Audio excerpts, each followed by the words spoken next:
ba beba egwe ngim senge de la kobol ibu inele beba ne ka le hala aye bong jam ilolombi ansonga tole echel bong jam ilolombi angwes ingera mur ambong beba ayile asoguya aksog bana kokse John unok le ukenyet ngwe ukenyer ngwe o aranjok isumi unok le numan am kumba arbo bong itingi mur ala ki bong nyemere beba John unok le uhogo uchaga ko isi we unchegel nyuyong mu injel inyen unokile numan abater binje ahong lakle antir jangan murala bale ambong beba ndi anson jonok murala nok nduru ki yele ambong beba John unok le li songjara li numbus nyo inyu halanyen beba kai ukir bang yo ndi unub yo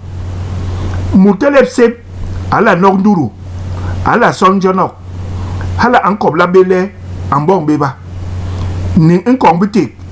ini ga bezle beba ni longe biye ekere ning emut mutelep sep ala kon murwele ha ala welnye ala kwa makekse ikebisu